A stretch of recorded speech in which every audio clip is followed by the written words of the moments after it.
Hello everyone, CGPSC ABCD में आप सभी का फिर से एक बार स्वागत है। इस वीडियो के अंदर हम चाइल्ड साइकोलॉजी अर्थात बाल मनोविज्ञान का वीडियो नंबर 2 देखेंगे।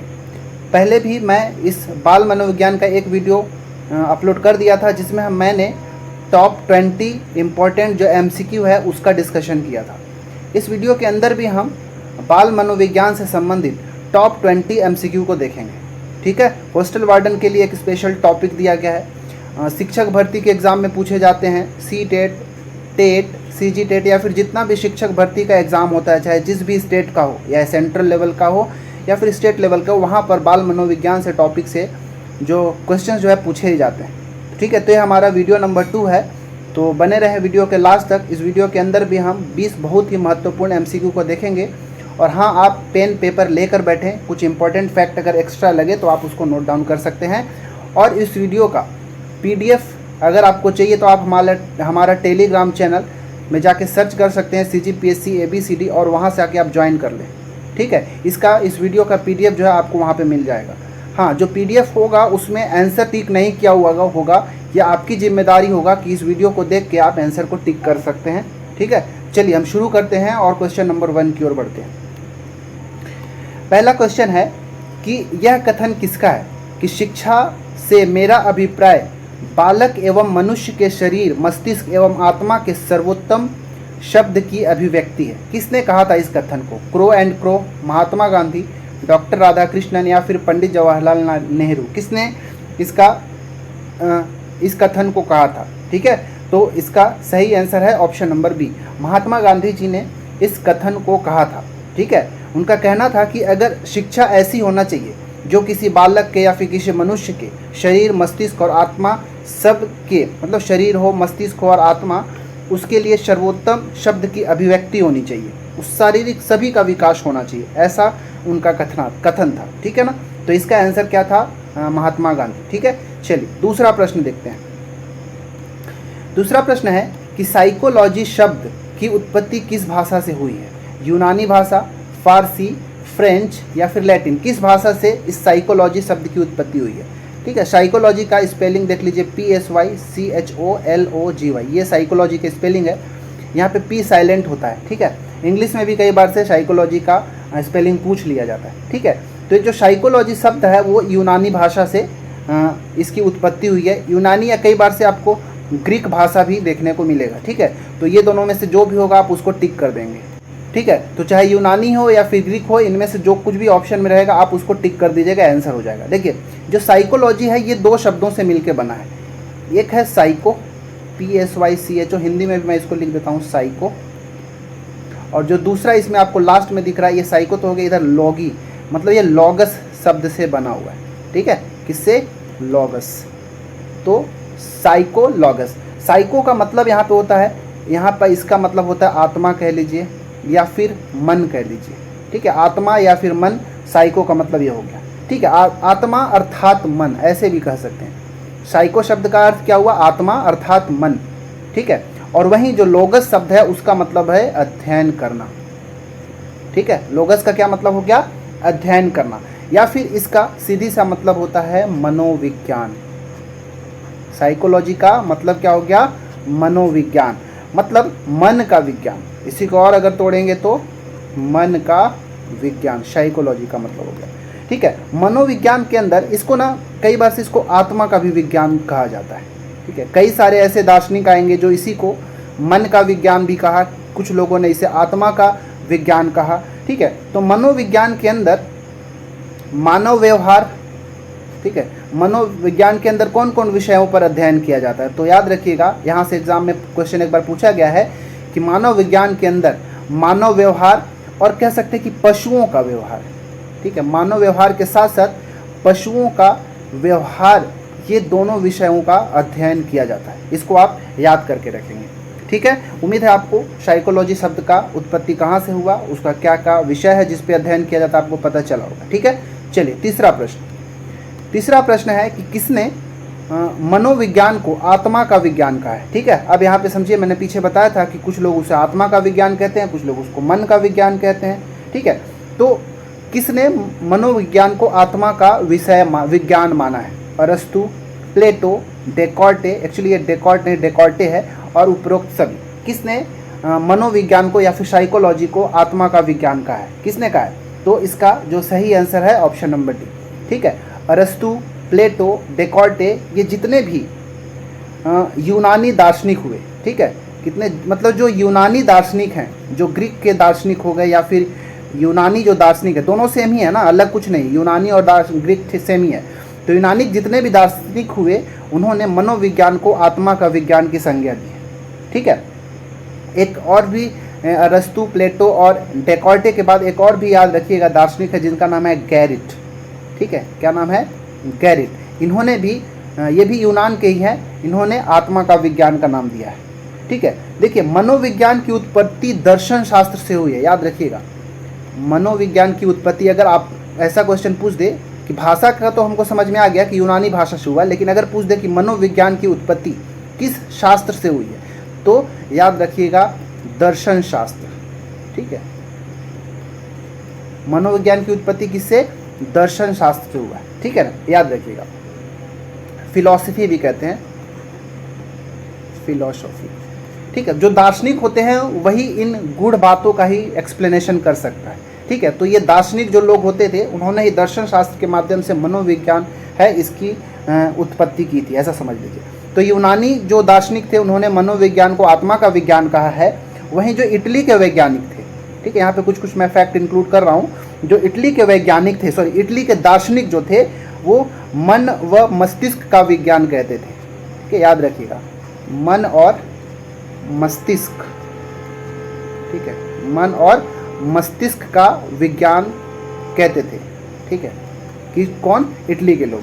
वहीं के जो जर्मनी के दार्शनिक थे, ठीक है, तो जर्मनी के दार्शनिक जो ये मनोविज्ञान या साइकोलॉजी था उसको चेतना का विज्ञान कहते थे। ठीक है, चेतना का विज्ञान। ठीक है, तो ये सब याद रखिएगा। ठीक है, चलिए चौथा प्रश्न देखते हैं। चौथा प्रश्न है कि मूलभूत सिद्धांतों का प्रयोग, ठीक है, क्या है? मूलभूत सिद्धांतों का प्रयोग व निर्माण व्यक्तियों के समस्या समाधान के लिए करना किसका कार्य है? ठीक है, मतलब जितने भी मूलभूत सिद्धांत हैं उसका प्रयोग किसके लिए? तो निर्माण, किसके निर्माण? प्रयोग और निर्माण किसके लिए? व्यक्तियों के समस्या समाधान के लिए। ये किसका कार्य होता है? सैद्धांतिक मनोविज्ञान, मूलभूत मनोविज्ञान, व्यवहारिक मनोविज्ञान या उपरोक्त में से सभी। ठीक है, एक्चुअली में ये सब के सब क्या है? मनोविज्ञान की शाखाएं हैं। ठीक है, तो इसका जो सही आंसर है क्या है? व्यवहारिक मनोविज्ञान। ऑप्शन नंबर सी हमारा सही है, याद रखिएगा। ठीक है, ये जो व्यवहारिक मनोविज्ञान है इसके अंतर्गत शिक्षा मनोविज्ञान आता है, कुछ आप नोट डाउन करिएगा। ठीक है, व्यवहारिक मनोविज्ञान के अंतर्गत ही शिक्षा मनोविज्ञान आता है। इसी के अंतर्गत नैदानिक, ठीक है, नैदानिक मनोविज्ञान और औद्योगिक मनोविज्ञान। ठीक है, औद्योगिक मनोविज्ञान। ठीक है, कुछ मैं शॉर्ट में लिख रहा हूँ तो आप उसको सुन के लिखिएगा। ये सब के सब किसके अंतर्गत आते हैं? व्यवहारिक मनोविज्ञान। और इस क्वेश्चन का आंसर क्या हो गया? ऑप्शन नंबर सी, व्यवहारिक मनोविज्ञान के अंतर्गत ये व्यक्तियों के समस्या समाधान के लिए किया जाता है। ठीक है, चलिए पांचवा प्रश्न। पांचवा प्रश्न है स्किनर के अनुसार, इनका नाम याद रखिएगा। ठीक है, स्किनर के अनुसार शिक्षा मनोविज्ञान का विशिष्ट उद्देश्य नहीं है। ठीक है, स्किनर ने शिक्षा मनोविज्ञान को परिभाषित करने का खूब प्रयास किया है। ठीक है, कई तरह से उन्होंने परिभाषित किया है, तो उन्होंने अपने परिभाषा में इसमें से कौन सा जो उद्देश्य है उसको इंक्लूड नहीं किया है। इसके साइंटिस्ट का नाम याद, मतलब दार्शनिक का नाम याद रखिएगा, स्किनर, या फिर मनोवैज्ञानिक का नाम।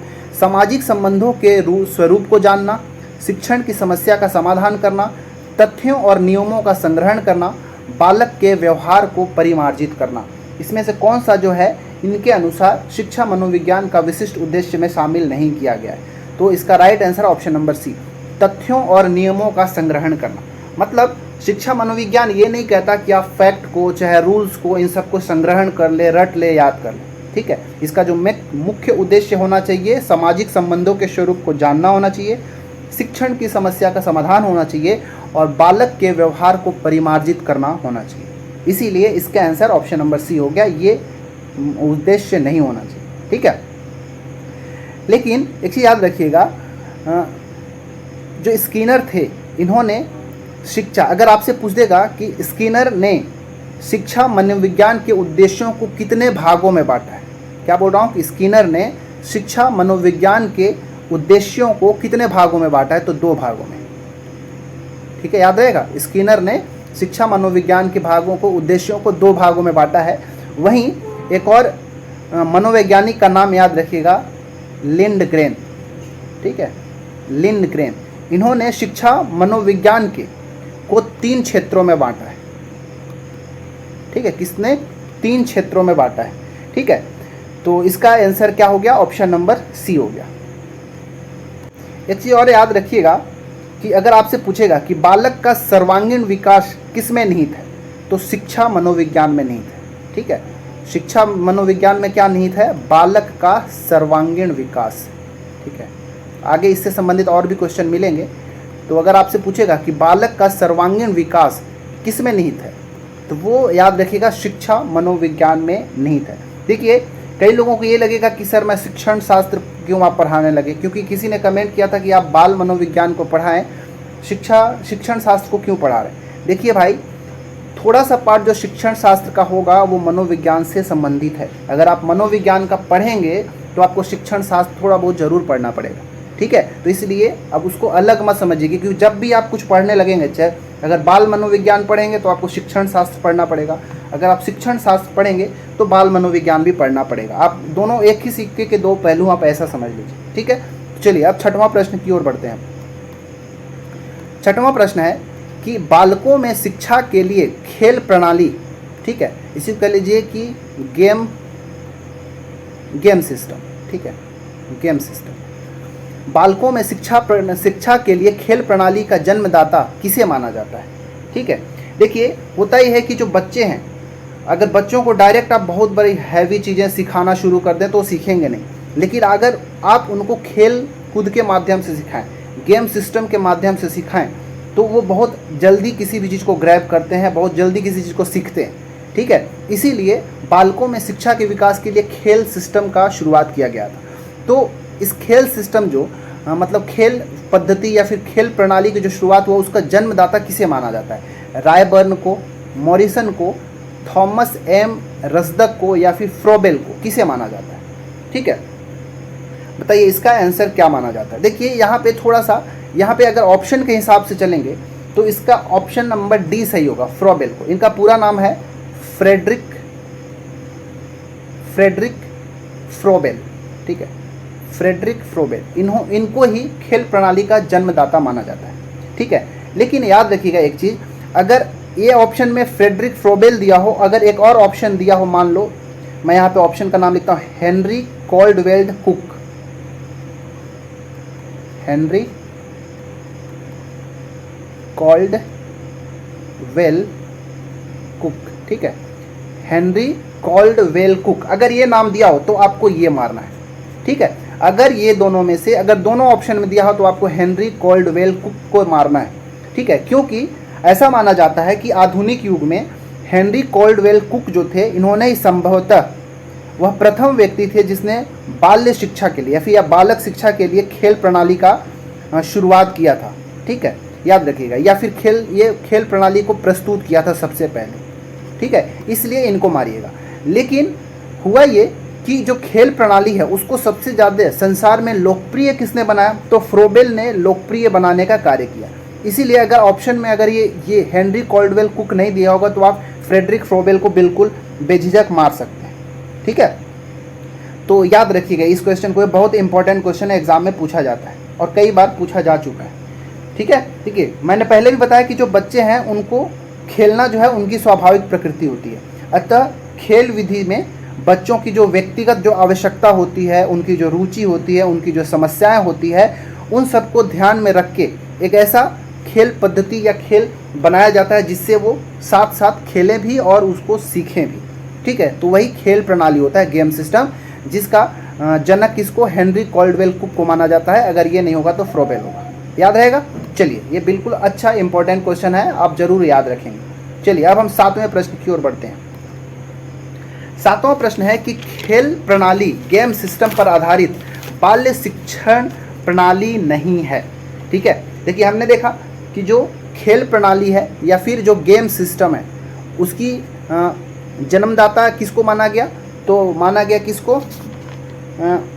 हेनरी कॉल्डवेल कुक को माना गया। अगर वो नहीं रहेगा तो फ्रेडरिक फ्रोबेल को माना जाएगा। तो ये तो मैंने अभी तक बताया, आप यहाँ पे याद रखिएगा, सबको एक जगह नोट करके रखिएगा।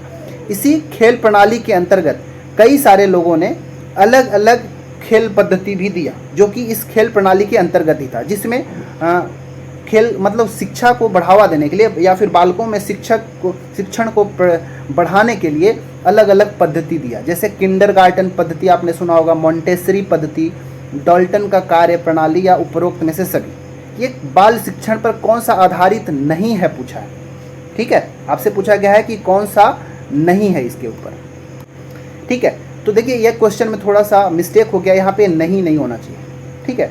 खेल प्रणाली पर आधारित बाल्य शिक्षण प्रणाली है, कौन सा है ये आपको बताना था। तो याद रखिएगा इसका उपरोक्त डी, सभी, उपरोक्त सभी, ये सभी के सभी जो हैं खेल प्रणाली के अंतर्गत बाल्य शिक्षण प्रणाली में शामिल किया गया। किंडरगार्टन, मॉन्टेसरी पद्धति या फिर डाल्टन कार्य प्रणाली, ये तीनों इसके अंतर्गत आते हैं। कुछ और भी कार्य प्रणाली है, जैसे ये तीनों तो हो गया। चौथा याद रखिएगा, मैं यहाँ पे डी करके लिख देता हूँ, प्रोजेक्ट कार्य प्रणाली,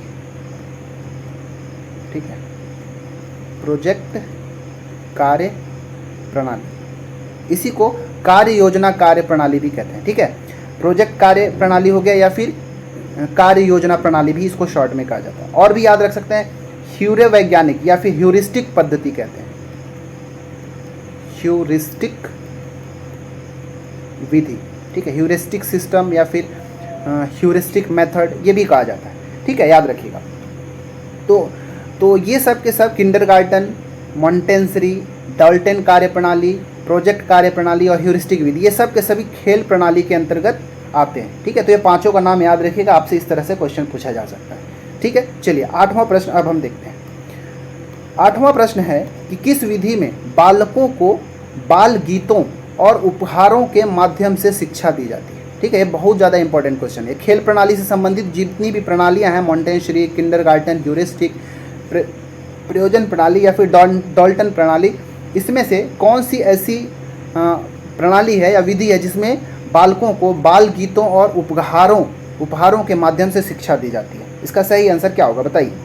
तो इसका जो राइट आंसर है ऑप्शन नंबर बी, किंडरगार्टन विधि। इस विधि के अंतर्गत जो बच्चे हैं उनको सिखाने के लिए गीतों के रूप में या फिर उनको गिफ्ट के फॉर्म में इस तरह से शिक्षा उनको दी जाती है, ठीक है। अगर आपने आपके खुद बाल बच्चे होंगे तो उनको देखा होगा, जो हमारा प्ले स्कूल होता है वहाँ पे कैसे सिखाया जाता है, बाकी स्कूल के अंतर्गत उनको सिखाने के लिए कौन कौन सी विधियाँ अपनाई जाती है। तो उसी में अगर बाल गीतों और उपहारों की माध्यम से शिक्षा दी जाती है तो किंडरगार्टन विधि के अंतर्गत दी जाती है, ठीक है। ये जो मॉन्टेसरी विधि है इसके अंतर्गत उपकरण और खिलौनों से सिखाया जाता है, ये सबको लिख के रखिएगा, ठीक है। उपकरणों और खिलौनों के माध्यम से सिखाया जाता है, ठीक है। किंडरगार्टन तो देख लिया। ह्यूरिस्टिक जो मेथड है इसमें यंत्रों और पुस्तकों के द्वारा सिखाया जाता है, यंत्रों व पुस्तकों का प्रयोग करके सिखाया जाता है, ठीक है। और प्रयोजन प्रणाली के अंदर वो उनको प्रोजेक्ट दिया जाता है और उस तरह से सिखाया जाता है, ठीक है, याद रखिएगा। तो ये था, ये आपको पूरे तरह से इन सबको याद रखिएगा। तो ये था। चलिए अब हम 9वां प्रश्न की ओर बढ़ते हैं। 9वां प्रश्न है कि बालक शिक्षा का प्रयोजन विधि, ठीक है, या फिर प्रोजेक्ट प्रणाली के जनक किसे माना जाता है, ठीक है। अब जितने भी तरह का हमने खेल पद्धति देखा उनके जनक किसको माना जाता है, अब यहाँ पे एक इंपॉर्टेंट क्वेश्चन है, ठीक है। तो प्रयोजन प्रणाली या फिर प्रोजेक्ट प्रणाली किसके द्वारा दिया गया था? Kilpatrick, Friedrich Froebel, Maria Montessori या फिर हेलन पार्क हॉर्स्ट, किसके द्वारा दिया गया था, ठीक है, बताइए। ये सब के सभी जो है खेल विधि है, ठीक है, ये सब के सब क्या है? खेल की विधियां हैं, खेल विधि है जिसके माध्यम से स्कूलों में सिखाया जाता है। तो खेल विधि का जो ये स्पोर्ट मतलब गेम सिस्टम था या गेम मेथड था, इसका जन्मदाता किसको मैं बताया था, याद करिए। तो मैं बताया था हेनरी कॉल्डवेल कुक, ठीक है, मैं कुक लिख देता हूँ, समझ जाइएगा, हेनरी लिख ही देते हैं भाई, हेनरी कॉल्डवेल कुक, ठीक है। इनको खेल विधि का जन्मदाता माना जाता है, ठीक है। लेकिन उसका विकास सबसे अधिक किसने किया था? तो फ्रेडरिक फ्रोबेल ने किया था, याद रखिएगा। तो अब यहाँ से देखिए इसका आंसर प्रयोजन विधि या फिर प्रोजेक्ट प्रणाली है, इसका जो जनक है वो माना जाता है किलपैट्रिक को माना जाता है। ऑप्शन नंबर ए इसका सही है, ठीक है। किसको माना जाता है? किलपैट्रिक को माना जाता है। वहीं जो फ्रेडरिक फ्रोबेल हैं वो किंडरगार्टन, ठीक है, किंडरगार्टन जो विधि है, ठीक है, किंडरगार्टन विधि जो है उसके जनक किसको माना जाता है? फ्रेडरिक फ्रोबेल को।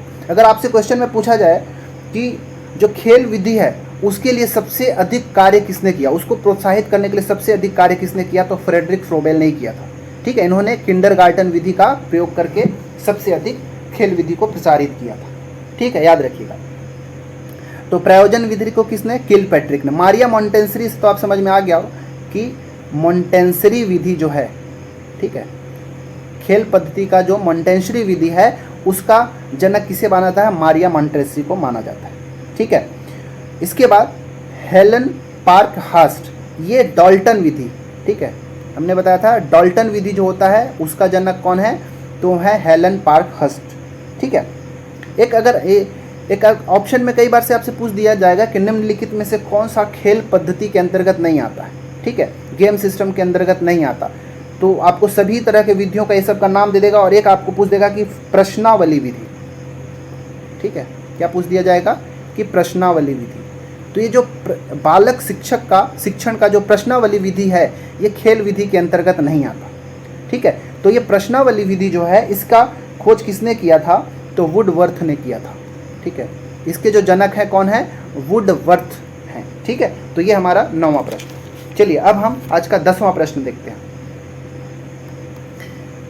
10वां प्रश्न है कि कौन सी अवस्था बालक सूचनाओं को संगठित करने, तर्क देने और परिकल्पना का निर्माण करने की योग्यता रखता है, ठीक है। बालक की कौन सी ऐसी अवस्था है जिसके अंतर्गत वो सारी सूचनाओं का संगठित करता है, जो कि तर्क देने में मदद करता हो और पूरी तरीके से वो इमेजिनेशन करना शुरू कर देता है, परिकल्पनाओं का निर्माण करने की योग्यता उसके अंतर्गत आ जाती है।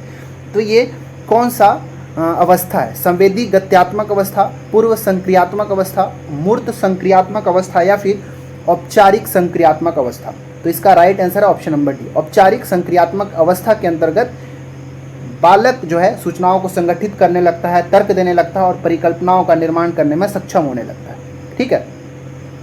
देखिए अगर आपसे पूछेगा, कुछ नोट करके यहाँ पे लिखिएगा, क्या लिखना है कि अगर आपसे पूछे कि बाल विकास की दृष्टि से सर्वाधिक समस्या का काल कौन सा होता है, ठीक है, पूछेगा कि बाल विकास के दृष्टि से सबसे अधिक समस्याओं का काल कौन सा होता है, तो होता है किशोरावस्था। जो किशोरावस्था होता है उसमें सबसे अधिक समस्याओं को फेस करते हैं एक किशोर, ठीक है। देखिए अच्छा अगर आपसे पूछ दे कि जो बाल विकास का अध्ययन कहाँ से, कौन सी अवस्था से कौन सी अवस्था तक किया जाता है, क्या क्वेश्चन है कि बाल विकास का अध्ययन कौन से अवस्थाओं तक का किया जाता है, ठीक है। तो याद रखिएगा कि बाल विकास का अवस्था मतलब जन्म से पूर्व, मतलब कह लीजिए कि गर्भावस्था से लेकर, ठीक है, गर्भावस्था से लेकर पूरा किशोरावस्था तक का अध्ययन किया जाता है, किशोरावस्था, ठीक है। बाल विकास का अध्ययन कहाँ से कहाँ तक, तो गर्भावस्था से लेकर किशोरावस्था तक का जो उम्र होता है, जो अवस्था होती है, उसके अंतर्गत बाल विकास का अध्ययन किया जाता है, ठीक है। चलिए 11वां प्रश्न। 11वां प्रश्न है कि अभिभावकों की उपेक्षा का बालक के मन पर गहरा प्रभाव पड़ता है, क्यों? या फिर क्योंकि बालक क्रुद्ध होते हैं, बालक अपरिपक्व होते हैं, बालक का हृदय कोमल और चंचल होता है और बालक माता पिता के स्नेह की आशा रखते हैं। तो आप बताइए, वीडियो को पॉज करें और इसका आंसर कमेंट करें कि क्या हो सकता है, ठीक है। कमेंट जरूर करें, मैं ज़रूर देखूंगा और बाद में तो आप मैच कर ही सकते हैं। तो देखिए याद रखिएगा कि जो बच्चे हैं, देखिए आप अगर अभिभावक होंगे तो एक चीज़ याद, या फिर अभिभावक भविष्य में बनेंगे तो एक चीज़ याद रखिएगा कि आप अपने जो बच्चे हैं उनको डांटे जरूर, लेकिन इतना भी ज़्यादा उनकी उपेक्षा बेइज्जती नहीं करना चाहिए जिससे उनके मन पर बहुत गहरा प्रभाव पड़े। और कभी भी अपने बच्चों का कंपैरिजन दूसरे से नहीं करना है, क्योंकि हर एक बच्चों की अपनी खुद की एक एबिलिटी होती है, कैपेसिटी होती है जो उतना ही कर सकता है। तो आपके डांटने से, उसकी उपेक्षा करने से वो ज़्यादा उसके ऊपर और भी बुरा प्रभाव पड़ने लगता है, ठीक है।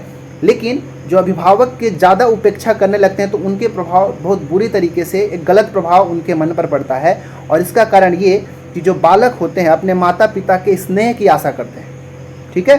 तो ना ही बच्चों से बहुत ज़्यादा स्नेह करना है, बहुत ही ज़्यादा ना तो उनकी उपेक्षा करना है, आपको बैलेंस करके चलना है।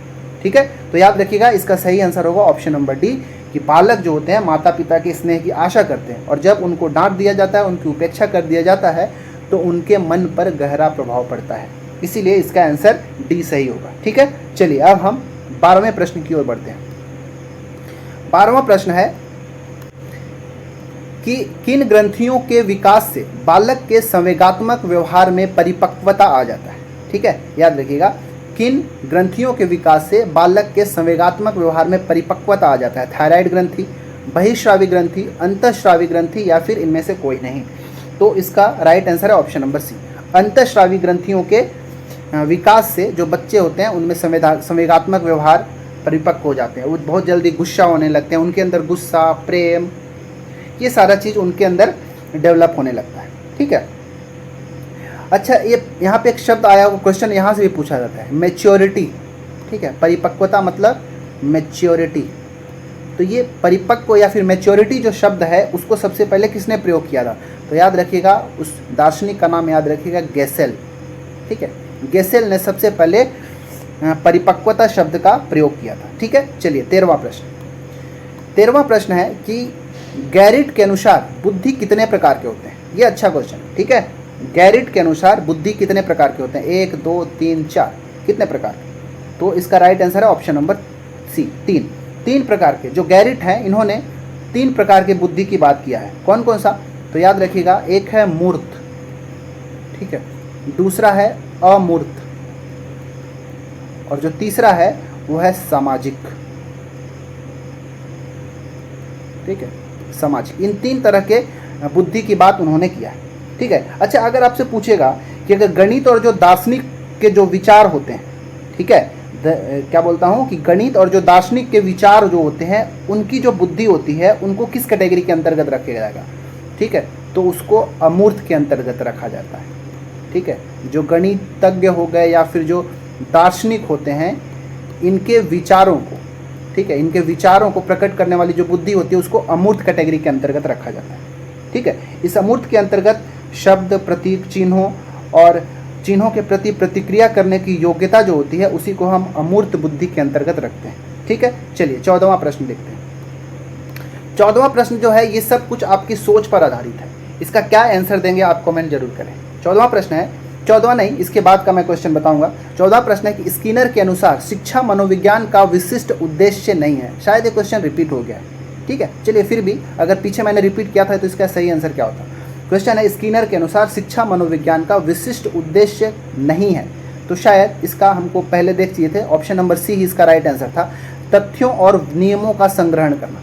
ठीक है, बाकी ये सब जो है उनके परिभाषा में शामिल था, लेकिन तथ्यों और नियमों को रटना, संग्रहण करना, ग्रैब करना, ये उनके अंदर जो शिक्षा मनोविज्ञान का विशिष्ट उद्देश्य के अंतर्गत नहीं शामिल किया गया था, मैं पहले बताया था। ठीक है, चलिए 15वां प्रश्न।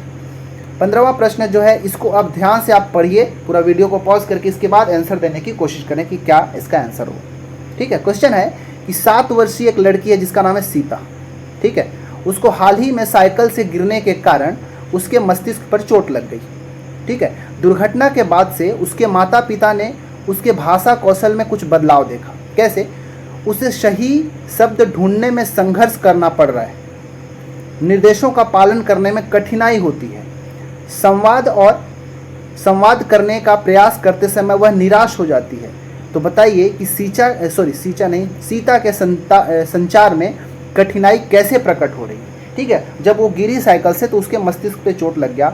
अब चोट लगने की वजह से ना तो अच्छे से भाषा कौशल में बदलाव देखने को मिला, ना तो मतलब वो बात नहीं कर पा रही है, अच्छे से संवाद नहीं कर पा रही है, क्योंकि उसके पास शब्दों की कमी हो गई है, शब्दों को समझ नहीं पा रही है और नए शब्द उसको मिल नहीं रहे जिससे वो बात कर सके, संवाद कर सके। तो ये चारों ऑप्शन में से कौन सा है जिसके कारण उसको संचार में कठिनाई प्रकट होती है? अत्यधिक बोलना और दोहराना, बिना किसी कठिनाई के साफ और धारा प्रवाह वाक्य यानी बोलना, सही शब्द ढूंढने और निर्देशों को समझने में कठिनाई, या फिर बोलने में हकलाना और झिझक। तो आप समझ में आ गया होगा कि ऑप्शन नंबर सी ही सही होगा, कि जब उसको मस्तिष्क पे चोट लगी तो उसको सही शब्द ढूंढने में उसको कठिनाई हो रही है, और जो कुछ भी उसको निर्देश दिया जा रहा है उसको समझने में भी कठिनाई हो रही है, क्योंकि जो सामने वाला निर्देश दे रहा है उसमें जो शब्द है वो शब्द को ही वो नहीं पकड़ पा रही है। इसीलिए इसका ऑप्शन नंबर सी ही राइट होना चाहिए। ठीक है, चलिए 16वां प्रश्न देखते हैं। 16वां प्रश्न है कि सेम उसी तरह का, वीडियो को पॉज करें और आंसर दें। रजिया एक प्रयोगात्मक गतिविधि का प्रदर्शन कर रही है जो पूर्व में उसके शिक्षक द्वारा प्रदर्शित की गई थी। ठीक है, वह एक गलती करती है। उसके शिक्षक रोशन, उसके शिक्षक का नाम रोशन है, को निम्नलिखित में से क्या करना चाहिए। ठीक है, जैसे अगर आप मान लीजिए एक टीचर हैं, एक शिक्षक हैं, आप पहले भी एक प्रैक्टिकल करके आप दिखा चुके हैं। ठीक है, अब क्या करते हैं, आप रजिया को कहते हैं कि भाई उसको तुम फिर से एक बार करके दिखाओ। ठीक है, अब वो प्रदर्शन कर रही है तो उससे एक गलती हो जाती है। अब आपको क्या करना चाहिए, ऑप्शन में से बताइए। उसे गलती को सुधार देना चाहिए, अगर वो जो गलती कर रही है उसमें आप सुधार कर देंगे। दूसरा, उसकी गलती सुधारनी नहीं चाहिए। तीसरा, उसकी गलती को बताना चाहिए और उसे सही हल खोज करके देना चाहिए। तीसरा और चौथा, उसे गलती को बचाना तो चाहिए और बच्चे को सही हल खोजने देना चाहिए। अब बताइए इसका सही आंसर क्या होगा। तो इसका सही आंसर ऑप्शन नंबर डी। जब वो कंफ्यूज हो रही है तो आपको क्या करना चाहिए, जो गलती करे उस गलती को तो आप बता दीजिए, लेकिन आप आंसर खुद मत दीजिए उसको। ठीक है, उसको हल खोजने देना चाहिए। उसको आप मोटिवेट करिए, उसको आप प्रेरित करिए, उत्साहित करिए कि उसका आंसर खोजे। ठीक है, आप उसको थोड़ा सपोर्ट कर दीजिए, उसकी गलती जो है बता दीजिए, लेकिन उसका हल उसे खुद ही खोजने दीजिए। तो इसीलिए हमारा ऑप्शन नंबर डी सही होगा। ठीक है, चलिए अब 17वां प्रश्न देखते हैं। 17वां प्रश्न है कि बच्चे की शारीरिक वृद्धि और विकास को प्रभावित करने वाले कारक हैं। आनुवंशिकता, पर्यावरण, कोई भी नहीं, या फिर आनुवंशिकता और पर्यावरण दोनों। ठीक है, अगर बच्चों की शारीरिक वृद्धि और विकास को प्रभावित करने वाले कौन कौन से कारक हो सकते हैं, तो इसका आंसर शायद आप बता देंगे, ऑप्शन नंबर डी इसका सही आंसर होगा। देखिए ये मेन दो इंपॉर्टेंट कारक हैं, आनुवंशिकता और पर्यावरण। जैसे आपने साइंस में भी पढ़ा होगा आनुवंशिकता क्या होता है। तो आनुवंशिकता एक ऐसा गुण होता है जिसके माध्यम से कुछ जो गुण होते हैं माता पिता के, वो बच्चों में ट्रांसफ़र होते हैं। ठीक है, माता पिता के से बच्चों तक जो जीन के माध्यम से शारीरिक विशेषताओं का संचरण होना, ये आनुवंशिकता कहलाता है। जैसे जो माता पिता की जो ऊंचाई है उसी का एवरेज जो है बच्चों के अंतर्गत होता है। कई बार एक्सेप्शन होता है, परंतु ऐसा ही होता है कि उनके ऊंचाई में, बच्चे के जो ऊंचाई हो गया, वजन हो गया, शरीर की जो संरचना हो गया। ठीक है, ये सबको आप नोट डाउन करेंगे या फिर याद भी रखेंगे तो चलेगा। या फिर आँख का रंग, ठीक है, बाल का जो संरचना हो गया, या फिर बाल का बनावट हो गया, उसका बुद्धि हो गया, योग्यता हो गया, ये सब जो है आनुवंशिक लक्षण है। ठीक है, मतलब कुछ तो ऐसे गुण होते हैं, ये सारे ऐसे गुण हैं लगभग जो माता पिता से बच्चों में ट्रांसफ़र होता है। तो ये आनुवंशिकता भी बहुत ज़रूरी है। ठीक है, याद रखिएगा, क्योंकि इसी के अकॉर्डिंग ही उनके बच्चों के शारीरिक वृद्धि देखे जाते हैं। ठीक है, साथ ही साथ जो पर्यावरण है ये भी उनके लिए आवश्यक है कि वो किस तरह के भौतिक परिस्थिति में रह रहे हैं, सामाजिक परिवेश क्या है। ठीक है, परिवार और साथियों के साथ उनका संबंध कैसा है, ये सारा चीज़ जो है इफेक्ट करता है उनके शारीरिक और बौद्धिक, मतलब सर्वांगीण विकास पे आप ये कह लीजिए। सर्वांगीण विकास ज़्यादा अच्छा टर्म होगा। इसीलिए क्वेश्चन नंबर 70 जो है ऑप्शन नंबर डी सही होगा, आनुवंशिकता और पर्यावरण दोनों। ठीक है, चलिए 18वां क्वेश्चन देखते हैं। 18वां प्रश्न है, अनुशासन को मनोवैज्ञानिक मानते हैं। ठीक है, अनुशासन को मनोवैज्ञानिक मानते हैं। दंड मिलने पर ही सही कार्य करना, नियमों को पालन करना, स्वतः ही नियमों का पालन करना, या फिर सही ढंग से रहना। ठीक है, तो जो अनुशासन है उसको जो मनोवैज्ञानिक होते हैं क्या मानते हैं, किस तरह का, तो ऑप्शन नंबर सी सही होगा। ठीक है, अनुशासन क्या वही होता है।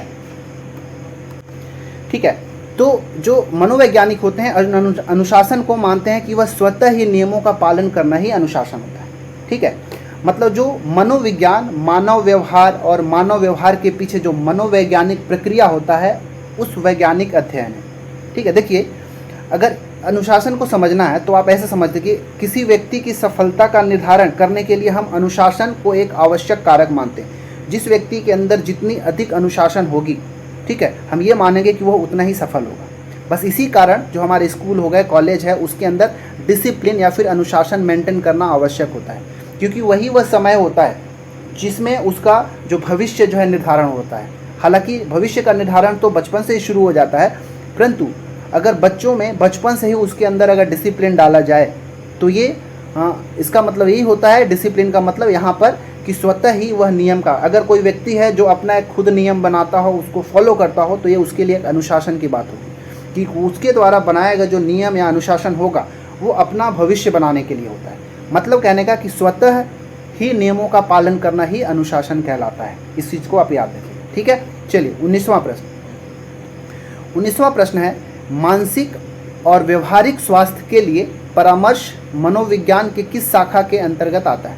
मानसिक और व्यवहारिक स्वास्थ्य के लिए परामर्श, जो परामर्श है वो मनोविज्ञान के किस शाखा के अंतर्गत आता है? नैदानिक मनोविज्ञान, संज्ञानात्मक मनोविज्ञान, व्यवहारिक मनोविज्ञान या फिर जैव मनोविज्ञान, किसके अंतर्गत?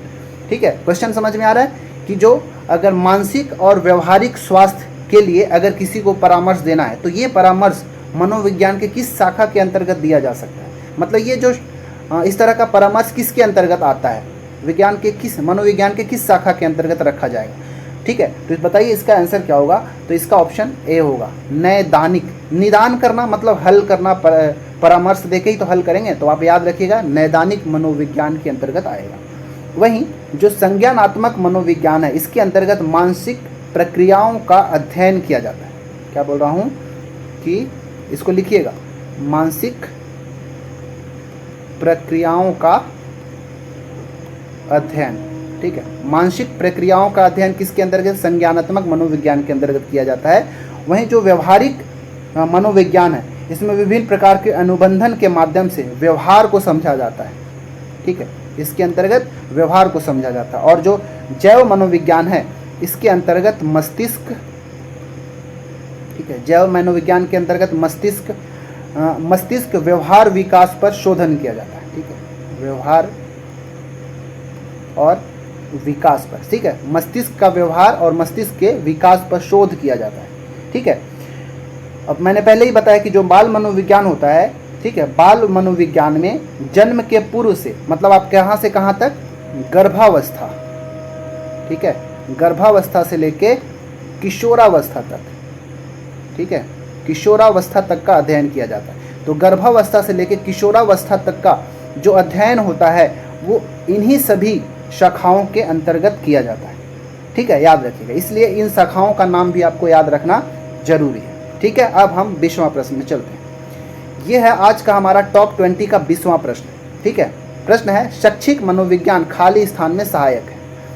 अनुशासन बनाए रखने में, बाल विकास का ज्ञान करने में, मूल्यांकन करने में या फिर सर्वांगीण विकास में? इस क्वेश्चन को मैं पहले भी आपको एक बार बोल चुका हूँ, हालांकि क्वेश्चन को किए नहीं, लेकिन मैं बोल चुका हूँ कि जो शैक्षिक मनोविज्ञान होता है वो बालक के सर्वांगीण विकास में सहायक होता है। इसीलिए हमारा इसका आंसर डी हो जाएगा। ठीक है, क्योंकि जो शैक्षिक मनोविज्ञान है उसमें जो शिक्षार्थी के बारे में जानना, कक्षा के वातावरण को बढ़ावा देना, व्यक्तिगत भिन्नताओं के बारे में जानने का और उनका मदद करने का, विशेषताओं का, और जो जैसे जो विशेष बच्चे होते हैं, ठीक है, जो विशेष आवश्यकताओं वाले बच्चे होते हैं, उनके बच्चों को पहचान करना है, उनके लिए वातावरण तैयार करना है, उनको किस तरह से कोई चीज़ सिखाना है, खेल विधि का में किसका यूज़ करेंगे, ये सारा चीज़ को विकसित किया जाता है। तो शैक्षिक मनोविज्ञान के अंतर्गत में किसी भी बालक का सर्वांगीण विकास पर ध्यान दिया जाता है, उसके शारीरिक विकास पर, उसके मानसिक विकास पर, उसके सामाजिक विकास पर, उसकी जो बुद्धि का मैंने देखा मूर्त, अमूर्त और सामाजिक, इन सभी चीज़ों का ध्यान रख के इसके अंतर्गत सर्वांगीण विकास किया जाता है। ठीक है, तो ये था आज का हमारा टॉप 20 क्वेश्चन का लेवल मुझे लगता है शुरुआत में इजी भी था, लेकिन इजी को मैं हार्ड तक बनाते गया, तो ये आपको बहुत पसंद आया होगा। आप कमेंट में ज़रूर बताएं कि आपको कैसा लग रहा है। अगर आप सभी को अच्छा लग रहा है तो मैं इसका अगला नेक्स्ट पार्ट भी लेके आऊँगा टॉप 20 क्वेश्चन का। और इसका अगर PDF चाहिए तो आप हमारा जो टेलीग्राम चैनल है आप वहाँ पर ज्वाइन कर सकते हैं। टेलीग्राम में हमारा CGPSC ABCD चैनल करके है, उसमें लगभग 420-25 लोगों के आसपास उसमें हमारे मेंबर्स हैं, फैमिली है। ठीक है ना, तो चलिए बस इस वीडियो में इतना ही। अच्छा लगता है वीडियो तो लाइक करें, सब्सक्राइब करें और अपने दोस्तों के साथ ज़रूर शेयर करें। मिलते हैं अगले वीडियो में, तब तक के लिए धन्यवाद।